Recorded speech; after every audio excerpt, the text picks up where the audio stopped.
नमस्कार, स्वागत है आपका बुलेटिन में। आपके साथ मैं हूं ललित प्रजापति।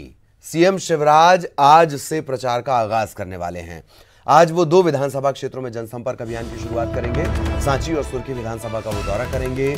मध्य प्रदेश में 24 सीटों पर उपचुनाव होना है और इस उपचुनाव पर पूरे देश की निगाहें टिकी रहेंगी।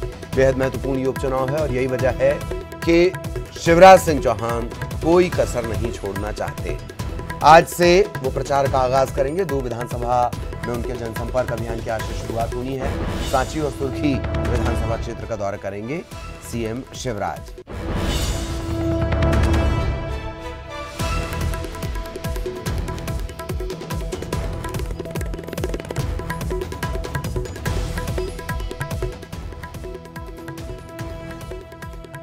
तो क्या कुछ उनका कार्यक्रम है वो भी हम आपको बता रहे हैं।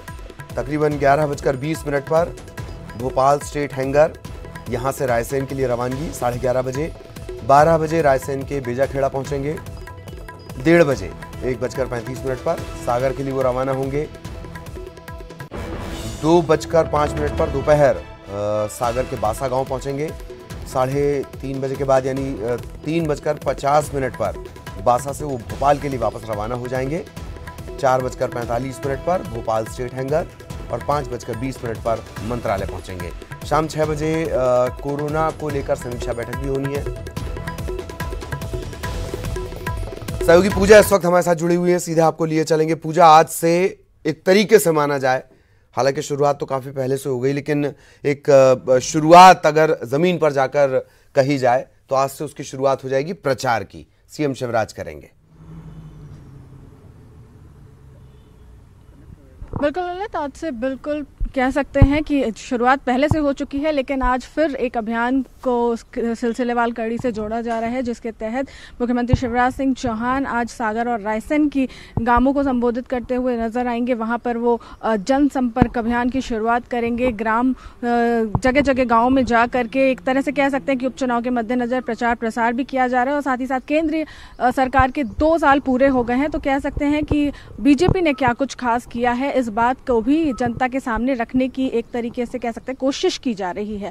हालांकि शुरुआत पहले ही हो चुकी है, लेकिन धीरे धीरे मध्य प्रदेश के तमाम जिलों को कवर करने का एक लक्ष्य तय किया गया है, जिसके तहत आज रायसेन और साथ ही साथ सागर के जो गांव है वहां पर जाकर के सीएम शिवराज सिंह चौहान संबोधित करते हुए लोगों को नजर आएंगे, वहां पर अपनी बात रखते हुए नजर आएंगे। हालांकि जिस तरीके से अभी कोरोना काल चल रहा है, ज्यादा प्रचार प्रसार नहीं कर पाएंगे क्योंकि पब्लिक गैदरिंग की परमिशन नहीं है, लेकिन फिर भी बीजेपी इस तमाम कोशिश में लगी हुई है कि लोगों तक ये बात पहुंचाई जाए कि आखिर मोदी सरकार ने अपने कार्यकाल में क्या कुछ किया है और किस तरीके से बीजेपी पार्टी लगातार लोगों का हित करने में लगी हुई है। जो भी योजनाएं हैं उनका प्रचार प्रसार किया जा रहा है, किन योजनाओं के मद्देनजर लोगों को किस तरीके से लाभ मिल रहा है, ये उन तक पहुंचाने की पूरी कोशिश की जा रही है। यही वजह है कि अब जब एमपी की सियासत लगातार उलटफेर खाती हुई नजर आती है और जब उपचुनाव की बात करें तो इसके मद्देनजर भी कहीं ना कहीं ये एक लक्ष्य तय किया गया है कि जनता तक बीजेपी के एजेंडे पहुंचे,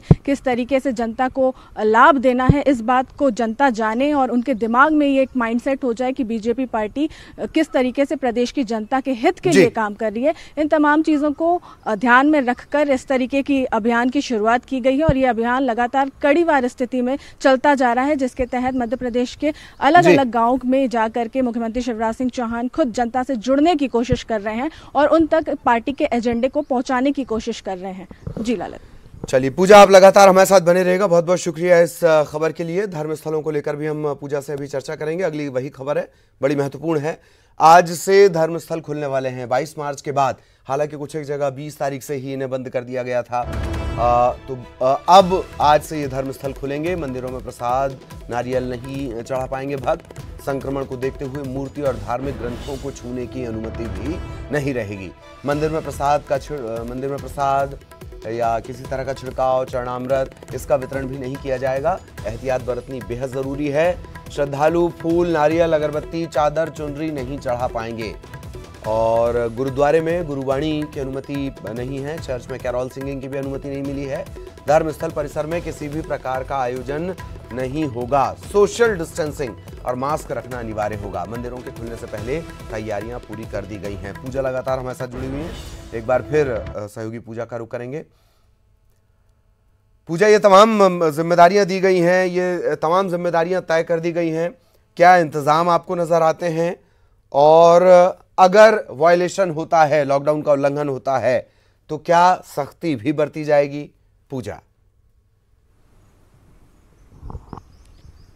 बिल्कुल ललित, पिछले सोमवार को ही हालांकि ये बात हो रही थी कि मंदिर खोल दिए जाएं, लेकिन कहीं ना कहीं सहमति नहीं बन रही थी। जो भी धर्मगुरु हैं उन्होंने आपस में बैठ करके कलेक्टर के साथ चर्चा की और फिर यह निर्णय लिया गया कि जब धीरे धीरे शहर को खोला जा रहा है तो धार्मिक स्थल भी अब खोल देने चाहिए, लेकिन तमाम गाइडलाइंस का पालन करना होगा। इस बात पर खास ख्याल देना होगा। जो भी कार्रवाई की जाएगी वो इसके तहत की जाएगी कि जो भी जन अगर गाइडलाइन का उल्लंघन करता हुआ मिलता है तो यकीनन सरकार की नज़र उस पर भी रहेगी। जिला प्रशासन और स्वास्थ्य अमला जगह जगह मॉनिटरिंग कर रहा है, इस बात को लेकर के खास ख्याल रखा जाएगा। और कोरोना के संक्रमण को रोकने के लिए धार्मिक स्थल तो खोल दिए गए हैं, लेकिन कई एक चीज़ों पर बंदिश भी लगा दी गई है, जैसे कि अब जो प्रतिमा होती हैं उन्हें स्पर्श नहीं करना होगा, जो भजन कीर्तन होते थे उनका आयोजन नहीं होगा। जो मंदिर परिसर में अक्सर लोग बैठ करके एक साथ भजन कीर्तन करते हुए नजर आते थे, उस पर पाबंदी लगा दी गई है। साथ ही साथ चुनरी प्रसाद, नारियल जिस तरीके से चढ़ाया जाता था वो एक हाथ से दूसरे हाथ जो भी चीजें ट्रांसफर होती थी,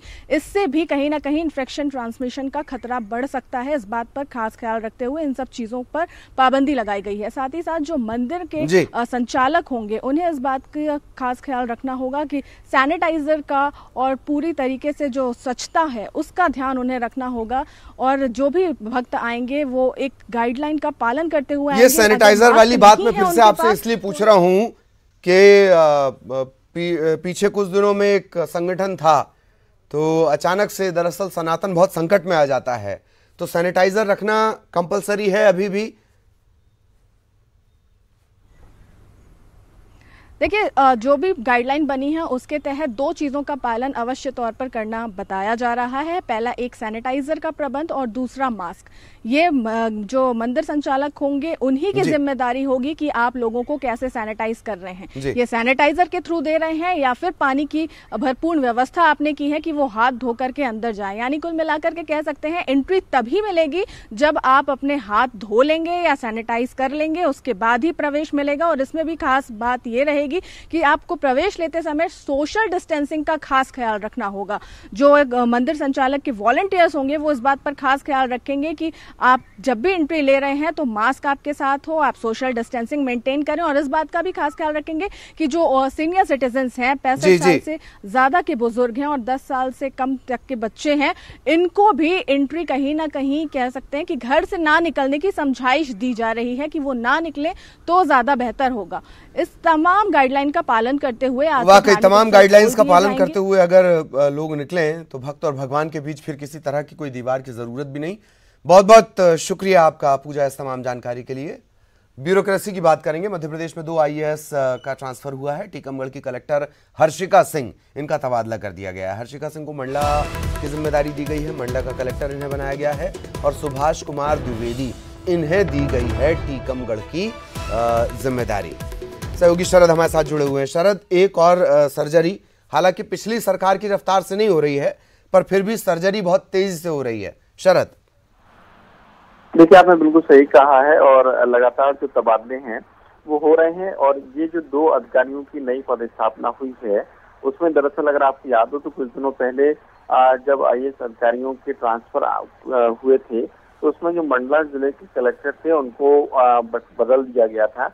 अब वहां पर जो नई कलेक्टर की पोस्टिंग हुई है उसमें हर्षिका सिंह, जो अभी टीकमगढ़ की कलेक्टर थी, वो उनकी पोस्टिंग अब मंडला कलेक्टर के तौर पर हुई है।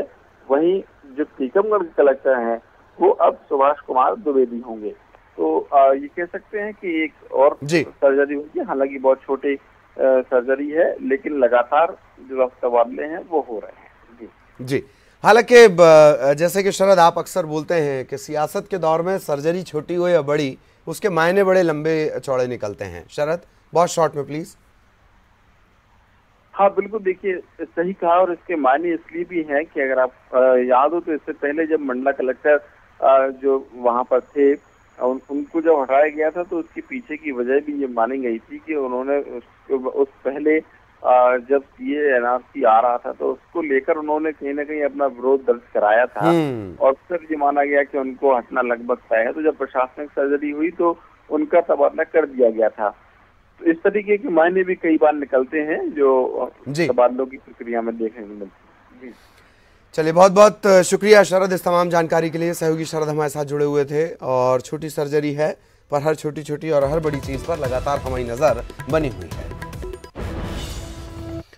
इधर सीएम शिवराज सिंह चौहान के फेक वीडियो के वायरल होने को लेकर बीजेपी ने कल भोपाल में पुलिस से शिकायत की है। बीजेपी के नेता थाने पहुंचे और दिग्विजय सिंह के खिलाफ शिकायत की। पुलिस ने दिग्विजय सिंह के खिलाफ एफआईआर भी दर्ज कर ली है। सीएम का आबकारी विभाग और शराब को लेकर एक फेक वीडियो वायरल हुआ है। बीजेपी का यह कहना है कि इस वीडियो के साथ छेड़छाड़ की गई है। साइबर एक्ट के तहत पुलिस ने एफआईआर दर्ज की है। अभी हमने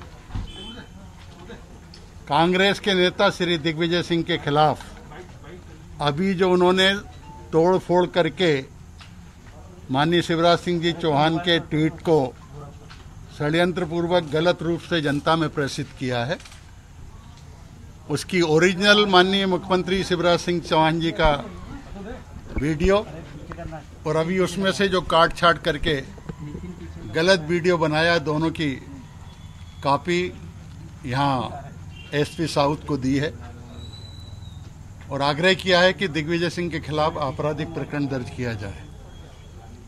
इस प्रकार का झूठ परोसने का काम कांग्रेस लगातार जो कर रही है, जनता में भ्रम फैलाने का काम कर रही है और कई अवसरों पर बाद में माफी मांगने जैसी स्थिति बनती है। दिग्विजय सिंह जी के ट्विटर अकाउंट से ट्वीट हुआ था, ऐसा कहना है। उसके बारे में ये कंप्लेंट दिया गया है कि वो अननेसेसरली एडिटेड और मॉर्फ्ड है और इसको हम लोगों ने अभी रिसीव किया है और इसको स्टडी करके जो भी लीगल एक्शन लेना होगा वो लिया जाएगा। सर, किस धाराओं पे तहत मामला दर्ज हो सकता है सर, और क्या प्राइवेसी आपको लग रहा है इस पूरे मामले में? अभी धारा आईपीसी की सेक्शन बन सकती है इसके अंदर। ये अभी एक बार हम लोग डॉक्यूमेंट पढ़ ले क्या दिया है, उसके बाद हम लोग क्या सर अज्ञात एफआईआर दर्ज हुई इससे पहले कुछ कार्रवाई के लिए, क्योंकि पहले इसमें आदेश आए थे एफआईआर वगैरह का पहले से इसके कार्रवाई? अभी इसमें हमारे पास कुछ कंप्लेंट्स आए हैं, उस पर हम लोग अभी वर्कआउट कर रहे हैं। जैसे ही कुछ जानकारी होगी आपको दीजिए। खबर जबलपुर से। आईजी के सीएम से जुड़ी पोस्ट को शेयर करने का यह मामला है। आईजी भगवत सिंह चौहान ने सफाई दी है। पोस्ट को जांच के लिए एसपी को फॉरवर्ड कर रहे थे और गलती से व्हाट्सएप ग्रुप में ये पोस्ट शेयर हो गई। सीएम के खिलाफ मोर्चा खोलने जैसी बातों का उन्होंने खंडन किया है। जानबूझकर इस मामले को धूल देने की कोशिश बता रहे हैं वो। आईजी ने जोन के सभी पुलिस अधिकारियों को ये दिशा निर्देश दिए हैं। सोशल मीडिया पर आपत्तिजनक पोस्ट पर कार्यवाही के निर्देश दिए गए हैं। सीएम के शराब वाले बयान से जुड़ा हुआ ये वीडियो है और इसी वीडियो से जुड़ा जो एफआईआर है इसी वीडियो से जुड़े एफआईआर है दिग्विजय सिंह पर हुआ है और ये एक ग्रुप में पोस्ट करने का मामला है। कई पत्रकार, कई प्रशासनिक अफसर, कई नेता इस ग्रुप से जुड़े हुए हैं जिसमें ये चला गया। अब आईजी साहब का कहना है कि साहब ये गलती से चला गया है।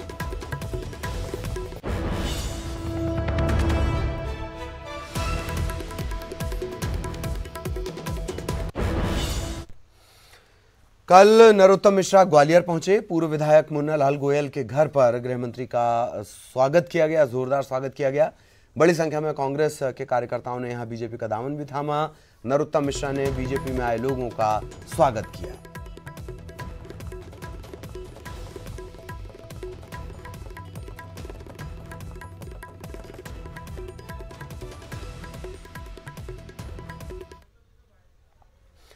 और मंडला पहुंचे केंद्रीय इस्पात राज्य मंत्री ने उपचुनाव में बीजेपी उम्मीदवारों की जीत का दावा किया है। उन्होंने कांग्रेस को दलित विरोधी भी बताया और राज्यसभा में दोनों सीटों पर जीत की बात कही। केंद्रीय मंत्री ने 15 जून से लॉकडाउन होने की खबरों का खंडन किया, इससे अफवाह करार दिया।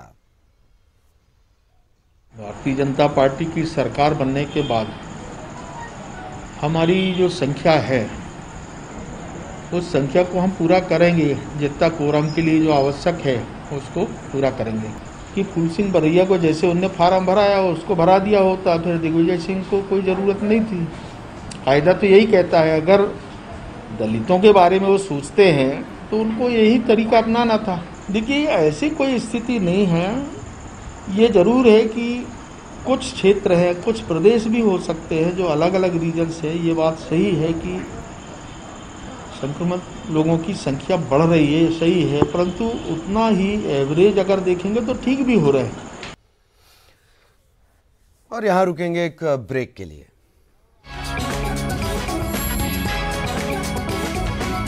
आपका स्वागत है। स्पेशल ब्रांच ने पुलिस के लिए गाइडलाइन जारी की है। 62 पेज की ये पूरी गाइडलाइन है। वीडियो कॉन्फ्रेंसिंग के जरिए बयान दर्ज करने के निर्देश दे दिए गए हैं। थाने में बाहरी लोगों को कम से कम बुलाने की बात कही गई है। सिटीजन पोर्टल पर शिकायत लेने के निर्देश भी दिए गए हैं।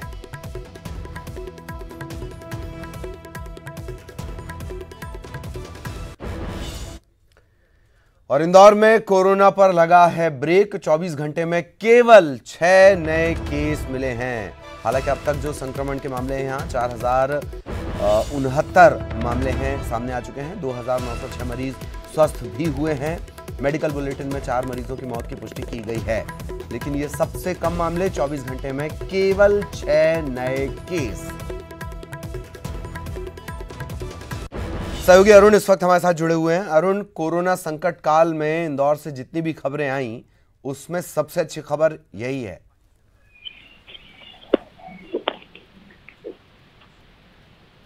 जी अरुण, आप तक मेरी आवाज पहुंच रही हो तो कोरोना संकट काल में इंदौर ने जितना परेशान किया था उस लिहाज से ये अब तक की सबसे अच्छी खबर है। सिर्फ 6 नए मरीज। बिल्कुल, देखिए, जब से कोरोना का संक्रमण आया है तब से लेकर अब तक करीब 3 महीने होने जा रहे हैं। ये अच्छी खबर है इंदौर के लिए कि मात्र 6 मरीज कोरोना पॉजिटिव आए हैं। मार्च का जो महीना था 23-24 मार्च, जब इस कोरोना इंदौर में प्रवेश किया था तब 5-6 मरीज मिल रहे थे, और अब जब जून आ चुका है तब 6 मरीज मिले हैं। इंदौर के लिए बहुत अच्छी खबर है ये कि 1058 जब सैंपल की जांच की गई तो उसमें से मात्र 6 पॉजिटिव मरीज मिले हैं और 1008 जो मरीज हैं वो नेगेटिव आए हैं। तो ये अच्छी खबर है इंदौर के लिए। कोरोना का संक्रमण धीरे धीरे कम हो रहा है और बिल्कुल समाप्ति की ओर ऐसा माना जा रहा है। 0.05%, मतलब आधा % के करीब संक्रमण की दर है, जो इंदौर के लिए एक सुखद खबर कही जाएगी। तो ये इंदौर के लिए बहुत अच्छी बात है। साथ ही जो रिकवरी रेट है वो भी 70% से भी ज्यादा हो गया है। 2906 मरीज स्वस्थ होकर अपने घरों को लौट चुके हैं। 2906 मरीज स्वस्थ हो गए हैं। जो एक्टिव मरीज हैं वो भी 1000 से अब कम हुए हैं। पहली बार है कि 1000 से कम मरीज अभी पॉजिटिव है। 989 मरीज का इलाज अभी विभिन्न अस्पतालों में चल रहा है। वहीं 4 मरीजों की मौत की पुष्टि हुई है मेडिकल बुलेटिन में। 174 मरीजों की मौत अभी तक हो चुकी है। तो इंदौर के लिए बेहतरी अच्छी खबर है और बेहतरी की ओर इंदौर अब बढ़ रहा है। ऐसे में लोगों को भी अभी भी एहतियात बरतनी होगी जिससे कि कोरोना की जंग जीती जा सके। चलिए, बहुत बहुत शुक्रिया आपका अरुण इस तमाम जानकारी के लिए। सहयोगी अरुण हमारे साथ जुड़े हुए थे। खबर उज्जैन से। उज्जैन में कोरोना के मरीज बढ़े हैं। कोरोना के 9 नए मामले और सामने आए हैं। जिले में अब तक 789 कोरोना संक्रमण के मामले सामने आ चुके हैं। 640 लोगों ने हालांकि कोरोना को मात भी दी है। तो इंदौर का रिकवरी रेट बेहतर होता हुआ, लेकिन उज्जैन और ज्यादा मेहनत करने की जरूरत। उज्जैन में कोरोना के संक्रमण के मामले बढ़े हैं। 9 नए केस सामने आने के बाद संक्रमण के कुल मामले हो जाते हैं 789। अब तक हालांकि 640 लोगों ने कोरोना को मात भी दी है। भोपाल से बड़ी खबर मिल रही है। कोरोना संक्रमण में मध्य प्रदेश देश में 8वें नंबर पर आया है। कोरोना मरीजों का रिकवरी रेट 71.1% हुआ। रिकवरी रेट में मध्य प्रदेश देश में दूसरे नंबर पर पहुंच चुका है। 34 दिन में दो मरीजों की संख्या दुगनी हो रही है। मरीजों की संख्या में टॉप 15 शहरों की जो लिस्ट हुआ करती थी उससे भोपाल बाहर हो गया। इंदौर अभी भी हालांकि 7वें नंबर पर है, लेकिन इंदौर में बहुत तेजी से सुधार हो रहा है। ये अभी हमने आपको आंकड़े दिखाए हैं।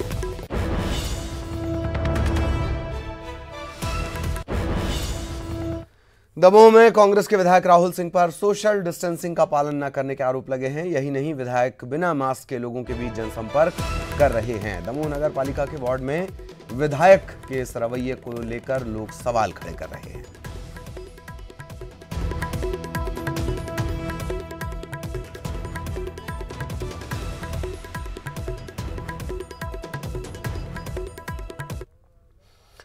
बॉलीवुड अभिनेता सुशांत सिंह राजपूत का शव पटना नहीं लाया जाएगा, मुंबई में ही उनके शव का अंतिम संस्कार किया जाएगा।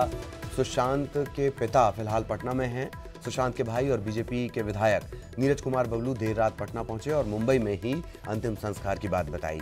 बेटे सुशांत को के अंतिम संस्कार के लिए उनके पिता आज 11 बजे मुंबई के लिए रवाना होंगे।